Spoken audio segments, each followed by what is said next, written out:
우리 할렐루야 찬양대가 고백한 것처럼 새날에 주시는 주님의 은혜가 여기 모인 모두에게 임하기를 바랍니다.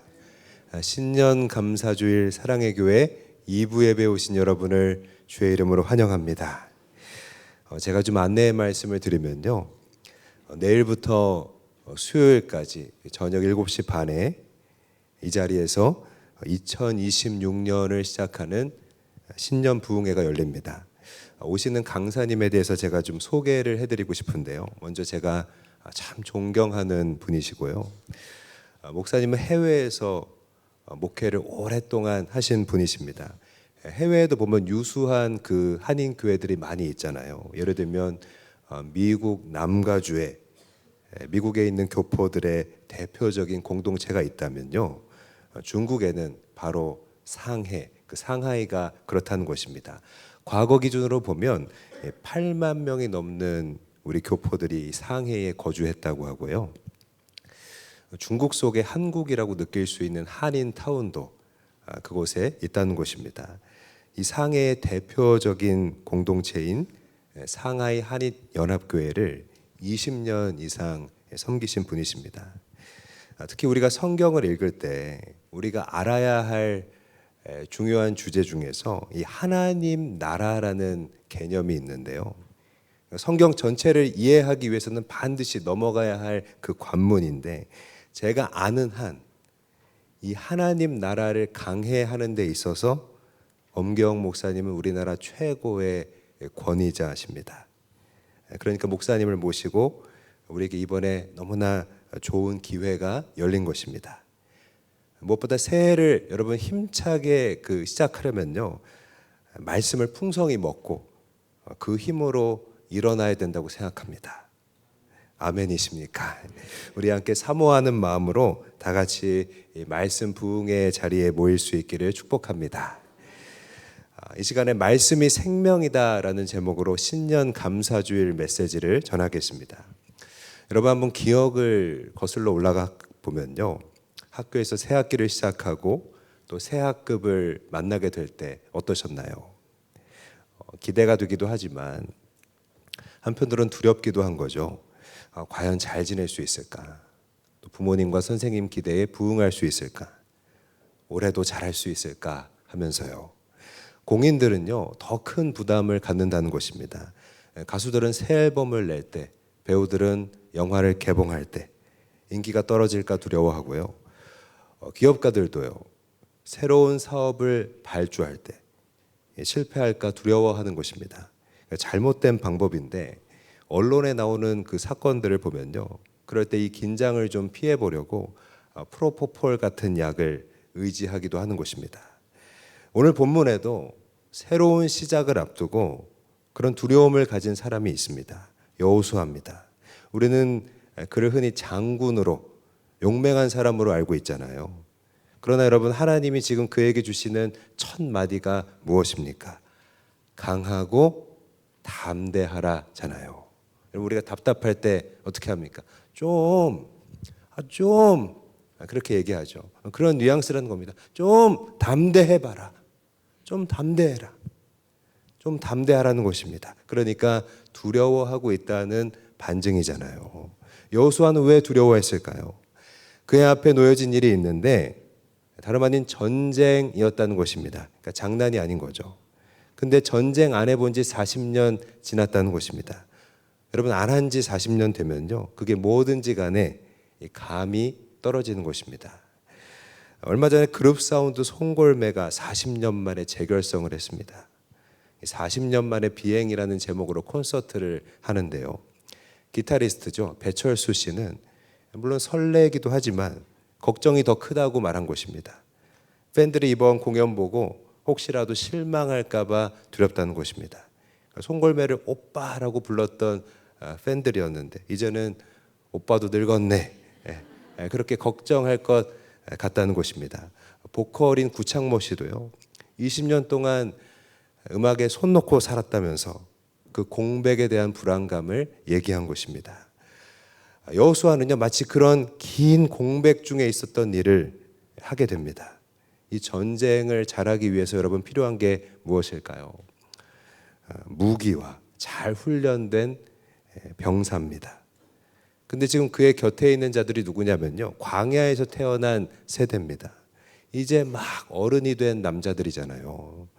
칼 한 번 안 잡아본 그런 애송이들이었다는 것입니다.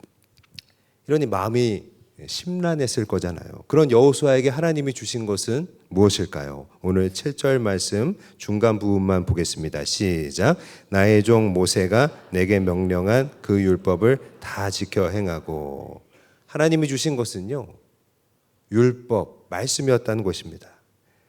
그러니까 여호수아 입장에서는요, 지금 뭐가 잘 안 맞는 것입니다. 하나님은 때때로 우리가 구한 것과 다른 것을 먼저 주십니다. 그리고 오늘 하나님이 우리 각자의 손에 들려주시려는 것도요, 마찬가지라는 것입니다. 역시 말씀이라는 것입니다. 무기와 병사가 필요한데요, 말씀을 주십니다. 여러분, 말씀 읽는다고 무기가 나오나요? 안 나옵니다. 말씀 읽는다고 돈이 나오는 것도 아닙니다. 근데도 하나님은요, 말씀이 먼저라는 것입니다.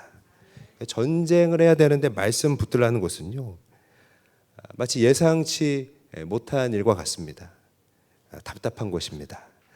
그런데 때로는 이렇게 예상하지 못한 작전으로 승리를 거둘 때도 있는 것입니다. 삼국지에도 보면요, 그런 일들이 있습니다. 여러분, 제갈공명을 잘 아시죠? 제갈공명이 사마이가 이끄는 위나라 15만 대군의 포위가 됩니다. 그러니까 제갈공명에게는요, 당시에 맞설 병력이 없었습니다.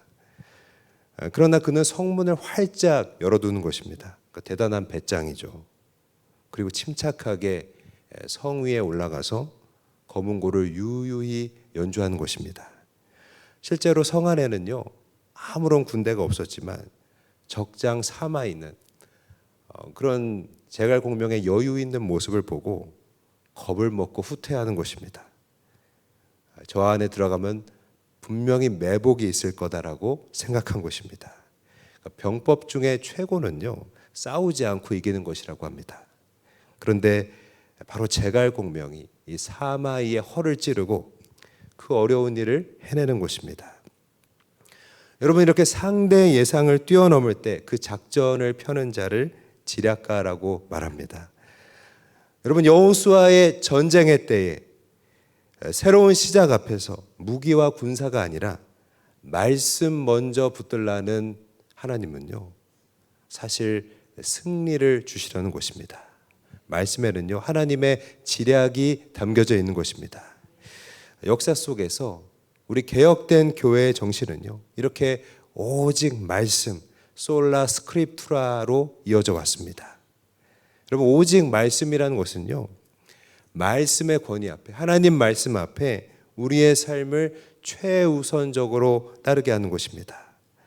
무엇보다 오직 말씀이라고 하면요, 그것은 프로포절이 아니라 커맨드입니다. 명령이라는 것입니다. 오늘 9절 말씀 앞부분만 읽겠습니다. 시작. 내가 내게 명령한 것이 아니냐. 싸움에서 명령권을 쥔 사람을 사령관이라고 하잖아요. 하나님은 우리의 작전 사령관이 되시는 것입니다. 그러니까 오늘 말씀은요, 두려워하는 여호수아를 위한 작전 계획입니다. 다른 말로 하면 승리 계획입니다. 그리고 동시에 이 말씀을 읽는 우리에게도요, 마찬가지라는 것입니다. 하나님 명령대로 수행하면 새해도 두려움 없이 시작할 수 있는 것입니다. 그렇다면 새해를 시작하는 우리에게 주시는 하나님 명령은 무엇일까요? 첫 번째로 말씀을 우리 선택의 기준으로 삼으라는 것입니다. 7절 말씀 중간만 읽겠습니다. 시작. 나의 종 모세가 내게 명령한 그 율법을 다 지켜 행하고 우로나 좌로나 치우치지 말라. 여러분, 우로나 좌로나 치우치지 말라는 게 무엇일까요? 기준이 있어야 한다는 것입니다. 왜 기준이 필요할까요? 기준이 있으면요, 균형을 잡을 수가 있는 것입니다. 그런데 하나님이 주시는 기준은요, 다름 아닌 말씀이라는 것입니다. 여러분, 하나님 말씀을 기준으로 삼는다는 게 무엇일까요? 어떤 뜻일까요? 하나님 관점으로 보라는 것입니다. 예를 들어 과거의 여호수아는요, 말씀이 기준이 된 사람이었습니다. 가나안 땅을 정탐할 때 이렇게 보니까 아군은 체력과 무기와 방어력 모든 것에서 불리했습니다. 그러나 하나님의 관점으로 보고 어떤 유명한 말을 남겼습니까? 그들은 우리의 먹이에 불과하다. 이전 번역으로 보면요, 그들은 우리의 밥이다. 그렇게 말했던 것입니다. 반면에 다른 정찰대들은요, 못한다라고, 우린 이길 수 없다고 한쪽으로 치우쳤습니다. 적에 비하면 아군은 마치 메뚜기처럼 약해 보인다는 것입니다. 여러분, 말씀이 기준이 안 되니까 어떻게 되는 것입니까? 그들의 생각으로 판단하고 한쪽으로 치우치는 것입니다. 그런데 여러분, 말씀을 기준으로 삼으면요, 뭐가 좋을까요? 오늘 7절 말씀 뒷부분만 읽겠습니다. 시작. 그리하면 어디로 가든지 형통하리니. 이런 말씀을 우리 선택의 기준으로 삼으면요, 형통하게 되는 것입니다. 형통은 샤칼이라는 히브리어인데요, 하나님의 뜻대로 되고 있다는 뜻입니다. 여러분, 우리가 말씀을 기준으로 삼고 따르면요, 지금의 상황들이 하나님의 뜻대로 되고 있는 것을, 하나님이 지금 역사하고 계시다는 것을요, 보게 되는 것입니다. 말씀을 기준으로 삼을 때, 말씀 가까이 할 때 비로소 보인다는 것입니다. 가령 우리는요, 뭔가를 해놓고 두려워할 때가 참 많다고 생각합니다. 이게 잘한 건가 아닌가? 잘된 건가? 실수한 건가? 그죠? 내가 이 학교에 들어간 게 잘한 건가? 하나님 뜻인가? 내가 이 직장에 들어간 것이 잘한 건가? 내가 이 사람을 만난 것이 하나님 뜻이 맞는가? 그러나 여러분, 다른 무엇보다 이게 정말 하나님 뜻대로 된 거라면요, 안심할 수 있다는 것입니다. 그렇지 않습니까? 그러니까 우리에게 필요한 확신이 있다면요, 바로 샤칼, 지금 하나님 뜻대로 되고 있다는 그 응답인 줄 믿습니다. 저희 와이프는 처음 만났을 때 저희 교회 후배였습니다. 저는 군대 갔다가 이제 제대해서 청년부에 돌아온 때였고요. 와이프는 제가 군대 갔던 사이에 신입생으로 이제 교회에 들어와 있었던 것입니다. 그러니까 교회에서의 관계는요, 제가 케어해야 하는 후배, 그러니까 소그룹원 같은 존재였던 것입니다. 그런데 제가 기타를 가르쳐 주던 그 신입생이 어느덧 저를 위해서 기도를 해주는 동력자, 이 반려자가 된 것입니다. 사실 와이프가 저를 위해 기도해 줄 거라는 것을요, 이전에는 기대해 보지 못했습니다. 와이프의 삶까지 그냥 내가 다 짊어지고 가야 하는 줄로만 알았습니다. 왜냐하면 내가 케어하던 사람과 후배와 만났으니까요. 그런데 지내면 지낼수록 보니까요, 제가 아내로부터 요즘에는 더 많은 기도의 후원을 받고 있는 것입니다. 여러분, 목회자에게 가장 필요한 반려자는요, 다름 아닌 기도해 주는 사람입니다. 그러니까 우리의 만남이 하나님의 뜻대로 이루어진 것이다, 샤칼이라는 것을 알게 됩니다. 우리의 만남은 하나님 뜻대로 되었다는 것입니다. 여러분, 이게 형통이지 않겠습니까? 지금 우리 우연하게도 장모님이 이 자리에 와 계신데 꼭 그래서 하는 말은 아닙니다. 예를 들어서 아브라함의 종은 말씀으로 기준을 삼아서 이삭의 아내를 고릅니다.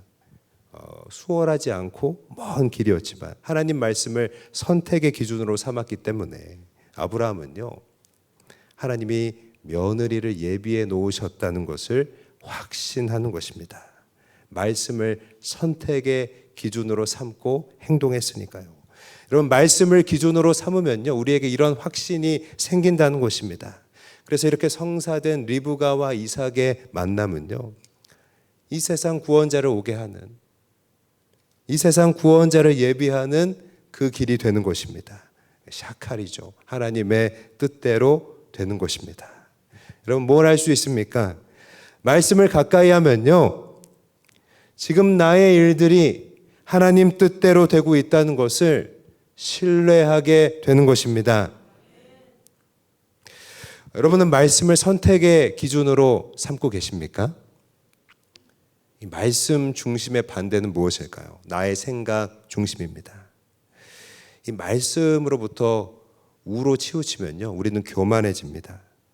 나의 힘만으로도 충분하다고 하는 것입니다. 또 좌로 치우치면요, 부정적인 시각을 갖게 됩니다. 우리는 해도 안 되고 질 게 뻔하고 할 수가 없다는 것입니다. 그러니까 치우치면요, 교만하거나 아니면 부정적이 될 수밖에 없는 것입니다. 그렇다면 여러분, 말씀 중심이라는 게 무엇일까요? 요한복음 5장 39절 말씀 참고로 읽겠습니다. 시작. 너희가 성경에서 영생을 얻는 줄 생각하고 성경을 연구하거니와 이 성경이 곧 내게 대하여 증언하는 것이니라. 성경이 내게 대하여 증언하는 것이라고 했는데요, 여기서 말하는 내가 누굽니까? 예수 그리스도입니다. 말씀은요, 우리 반석 되신 구원자 예수님을 가리키는 것입니다.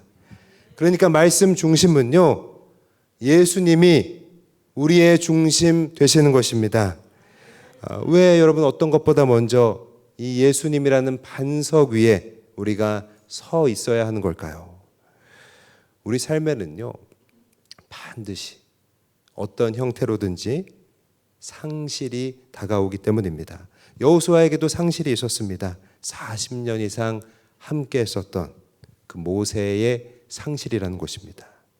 그들을 이집트에서 구출해냈던 모세, 홍해를 가르면서 애굽의 군대를 수장시켰던 모세, 광야에서 물 나오게 했던 모세가 이제는 더 이상 없다는 것입니다.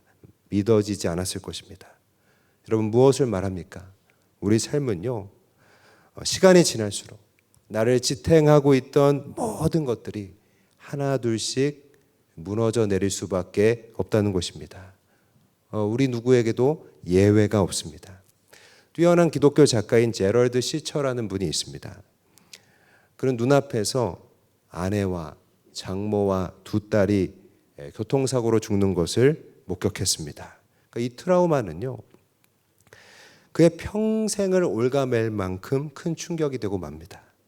하지만 그 속에서 하나님의 주권을 발견하면서 써내려간 고백이 있는데요, 하나님 앞에서 울다라는 책입니다. 그가 인생의 상실을 통해서 깨달은 얘기를 이렇게 합니다. 오늘 우리가 즐기는 삶의 형국은 조금씩 무대 뒤편으로 물러가다가 마침내 우리 시야에서 사라지게 된다. 그렇습니다. 우리는 크고 작은 상실들을 언젠가 만나게 될 것이지만요, 예수 반석 위에 서면 그 상실을 이겨낼 수 있는 것입니다. 예를 들어서 반석 위에 지은 집은요, 무너지지 않는다는 것입니다. 우리나라에서 제일 그 높은 건물이 롯데월드 타워잖아요. 롯데월드 타워의 무게가요, 75만 톤이라고 합니다. 사람의 몸무게를 75kg으로 계산하면 약 1000만 명의 그 무게와 맞먹잖아요. 엄청납니다. 건설사는 이 무게를 지탱하게 하기 위해서 안반층을 보강했습니다. 먼저 지하 38m까지 깊이 그 터를 팠고요. 그 안반층에 기둥 100개가 넘게 박았는데요. 기둥의 길이가 30m, 지름이 1m짜리 엄청난 기둥을 그 밑에 넣은 것입니다. 그리고 그 위에 축구장 크기의 디딤돌을 올렸는데요, 이것은 세계 최대의 기초공사로 손꼽힌다는 것입니다. 이런 최대 규모의 기초공사를 통해서 이 롯데타워의 무게와 높이를 흔들림 없이 지탱하는 것입니다. 그러니까 기초, 여러분, 그 기반을 둔 반석에 안전이 달려있는 것입니다. 그런데 여러분, 그 반석이 우리에게 있어서는요, 바로 예수 그리스도, 그분의 말씀이라는 것입니다. 여러분, 아멘이십니까? SK그룹의 최태원 회장이 최근에 신년사로 승풍파랑이라는 말을 했습니다. 바람에 올라타면 멀리 갈 수 있다는 뜻입니다. 향후 마이너스 경제 성장이 예측되는 가운데 흔들리지 않는 기업 경영의 포부를 밝힌 것입니다. 승풍파랑이라고 했는데요, 그렇다면 여러분, 우리는 무엇 위에 올라타야 하겠습니까? 우린 말씀을 선택의 기준으로 삼아야 할 줄 믿습니다. 말씀 위에 올라타면요, 샤칼이 되는 것입니다. 좌로나 우로나 치우치지 않고 말씀을 기준으로 삼고 형통하는, 하나님의 뜻대로 되고 있다는 것을 경험하는 저와 여러분이 되기를 축복합니다. 두 번째로, 새해를 시작하는 우리에게 주시는 하나님의 명령은요, 바로 말씀을 우리 내면에 심으라는 것입니다. 여호수아 1장 8절 말씀 앞부분만 읽겠습니다. 시작. 이 율법책을 내 입에서 떠나지 말게 하며 주야로 그것을 묵상하여. 우리가 승리하기 위해서는요, 말씀이 우리 안에 있어야 한다는 것입니다. 말씀을 내면에 심는 방법을 두 가지로 오늘 이야기하고 있습니다. 먼저는 입으로 선포하라는 것입니다. 여호수아 1장 8절 중간 부분만 읽겠습니다. 시작. 입에서 떠나지 말게 하며. 입에서 떠나지 말아야 한다는 것입니다. 안전이 필요한 현장에 가보면요, 우리가 자주 목격할 수 있는 모습이 있는데 바로 복명복창입니다. 안전제일, 안전제일. 이게 뭘까요? 명령이나 지시를 받은 사람이 큰 소리로 반복해서 말하는 것입니다. 이 복명복창 왜 하는 것일까요? 명령받은 것을 정확히 이해하고 있는지를 확인하기 위해서입니다. 내 입으로 말을 할 수 있으면요, 내가 그 명령을 받아들였다는 것이 확인되는 것입니다. 그러니까 여러분, 입으로 말할 수 있는 내용이 중요하다는 것입니다. 흔히 입에서 나오는 말들이 우리의 생각의 틀을 만든다고 이야기합니다. 이걸 언어의 상대성 이론이라고 하는데요. 우리는 생각나는 대로 말할 수도 있지만 또한 말하는 대로 생각할 수도 있다는 것입니다. 말이, 우리 입에서 나오는 것들이 우리의 생각을 좌우할 수 있는 것입니다. 이 말하는 대로라는 제목의 노래가 있는데요, 무한도전 가요제에서 유재석과 이적이 부른 노래입니다. 거기 가사에 보면요, 이런 내용이 있습니다. 난 왜 안 되지? 왜 난 안 되지? 그렇게 되뇌었지. 말하는 대로 그렇게 될 수 있다고는 믿지 않았지. 믿을 수가 없었지. 이 가사는요, 유재석의 20대 시절 얘기입니다. 그가 긴 무명을 겪었다는 것은 익히 알려져 있는 사실이잖아요. 유재석은요, 늘 안 된다고 말했다는 것입니다. 계속 실패를 경험해 왔으니까요.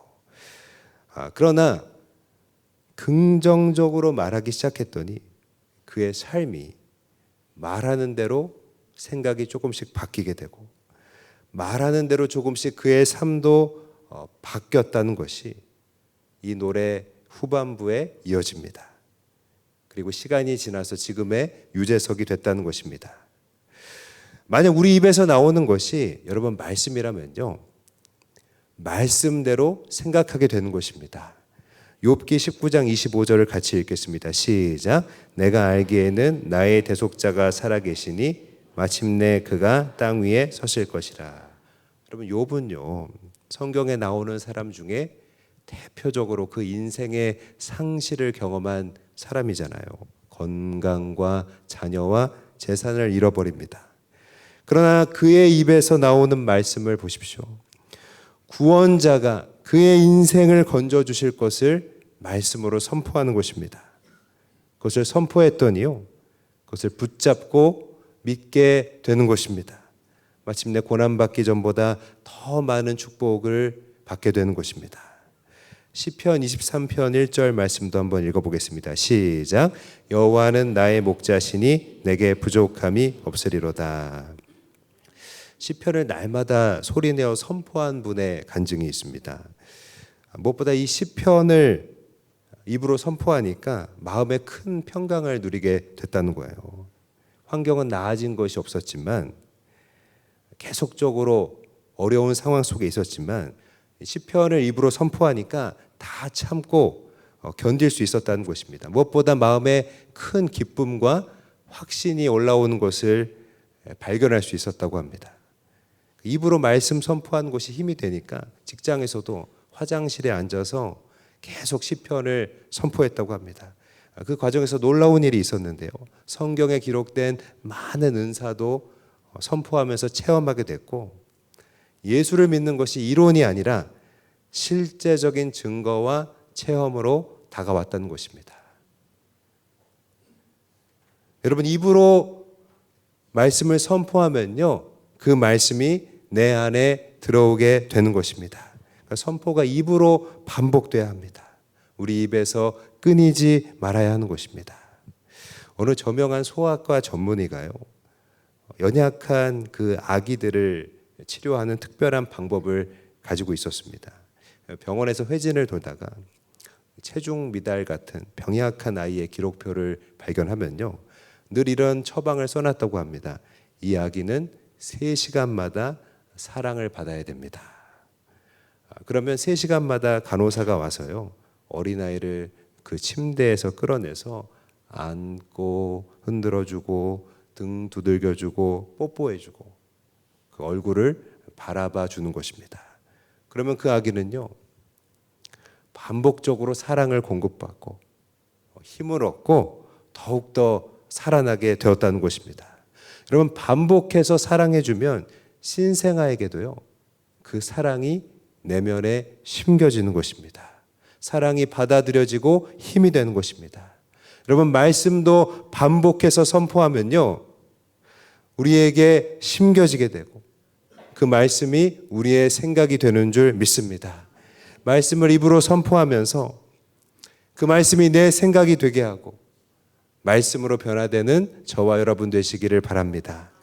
말씀을 마음에 심는 법이 하나 더 있는데요, 그 의미를 묵상하라는 것입니다.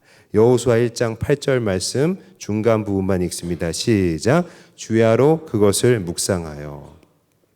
묵상을 한마디로 정의하자면요, 지식이 가슴이 되게 하는 과정이다, 그렇게 말할 수 있습니다. 그러니까 성경 말씀은요, 읽을 때 어떤 느낌이 드십니까?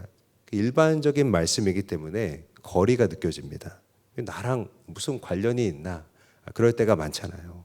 예를 들어 여러분, 베드로가 고기 잡은 얘기가 나랑 무슨 상관이 있다고 생각되십니까?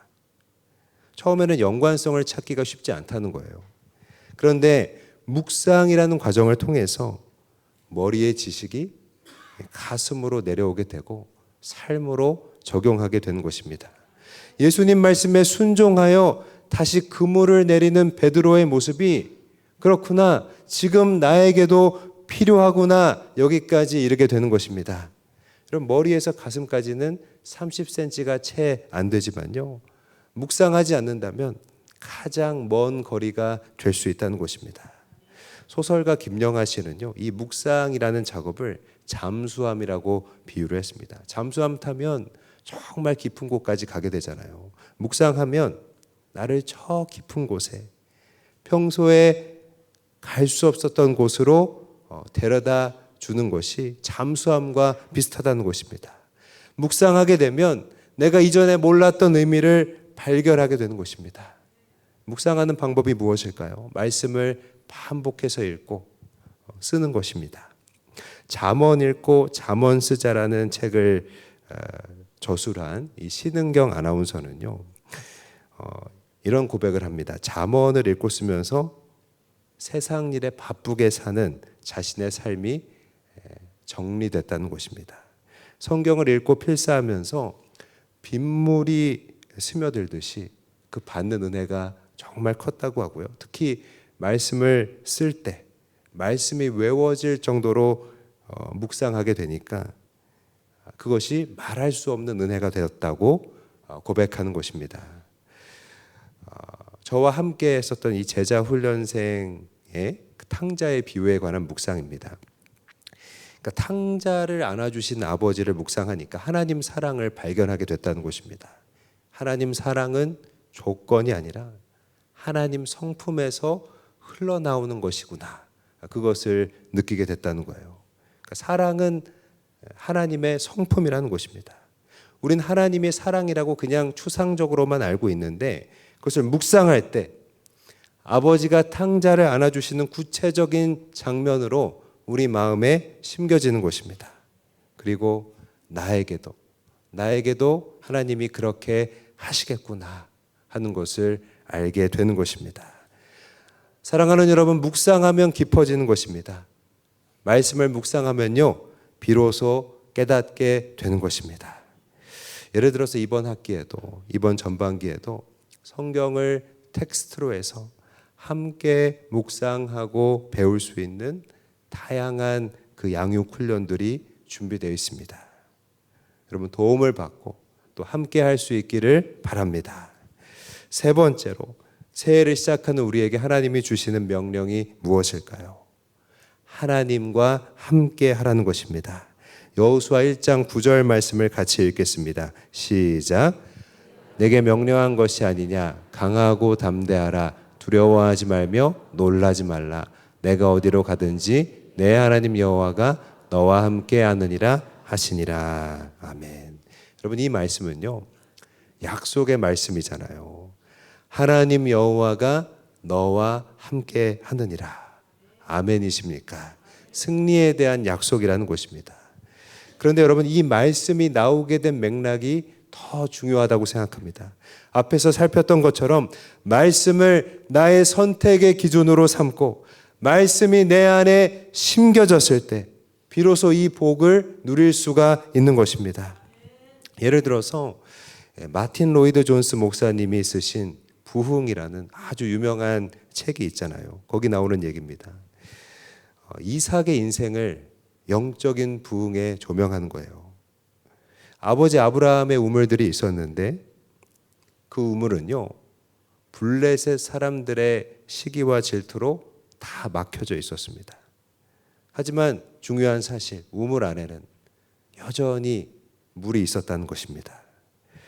그때 이삭은요, 다른 곳으로 우물을 찾아다니지 않고 아버지 시대에 파두었던 우물을 다시 파기 시작했다는 것입니다. 그러니까 어떤 일이 일어났냐면요, 그 아버지의 우물에서 다시 물이 쏟아져 나온 것입니다. 여러분, 우리의 부흥도요, 이와 마찬가지의 원리가 적용된다고 생각합니다. 기독교 역사상 모든 부흥의 비결은 동일했습니다. 이삭이 아버지의 우물을 다시 팠던 것처럼 하나님의 말씀이 내 안에서 되살아났을 때 영적인 부흥이 일어나는 것입니다. 여러분, 오늘도 마찬가지라고 생각합니다. 여러분, 말씀은요, 이미 우리에게 주어져 있는 것입니다. 그런데 어떤 이유들로 마치 이삭의 우물처럼 그 말씀이 나에게 막혀 있을 때가 있는 것입니다. 그런데 그 우물을 다시 파는 법이 있다는 것입니다. 말씀을 입으로 선포하고 그 말씀을 읽고 쓰며 묵상하는 것입니다. 하나님은요, 우리에게 그 말씀을 다른 무엇보다도 먼저 그 말씀을 다시 파야 한다고 말씀하시는 것입니다. 그래야만 어제의 은혜가 아니라 여러분, 오늘의 은혜로 우리가 살아갈 수 있는 것입니다. 여러분, 부흥이 무엇입니까? 어제의 은혜가 아니라 오늘의 은혜로 사는 것이 바로 영적인 부흥인 줄 믿습니다. 예를 들면 제가 시작할 때도 이야기했지만 내일부터 시작되는 신년 부흥회에 여러분 참여할 수 있기를 바랍니다. 여러분, 이 부흥회 자리에는요, 말씀의 우물을 파는 일이 있다는 것입니다. 그리고 기도를 통해서 새로워지는 일들이 있는 것입니다. 오늘 우리의 믿음은요, 오늘의 은혜로 다시 새로워져야 할 줄 믿습니다. 새해를 말씀으로 먼저 무장하고 또 힘있게 시작하는 저와 여러분이 되시기를 축복합니다. 말씀을 마무리하겠습니다. 여러분, 결국 말씀이 생명이라는 것입니다. 말씀이 우리를 살리는 것입니다. 이 말씀을 기준으로 삼을 때 우리는요, 하나님의 뜻대로 되는 형통을 발견할 수 있습니다. 여러분, 말씀을 우리 안에 심을 때 하나님의 함께 하심을 우리는 누릴 수가 있는 것입니다. 새로운 시작에 있어서 우리에게 가장 필요한 것은요, 하나님은 바로 말씀이라고 우리에게 얘기하십니다. 우리에게 먼저 말씀이 있어야 한다는 것입니다. 그러므로 사랑하는 여러분, 말씀을 그 무엇보다 우리 선택의 기준으로 삼을 수 있기를 바랍니다. 말씀을 우리 내면에 심을 수 있기를 바랍니다. 말씀만 잘 붙들면요, 우리는 승리한다는 것입니다. 말씀으로 승리하는 저와 여러분이 되시기를 주의 이름으로 간절히 바라고 사랑으로 축복드립니다. 우리 하나님께 영광 돌리겠습니다.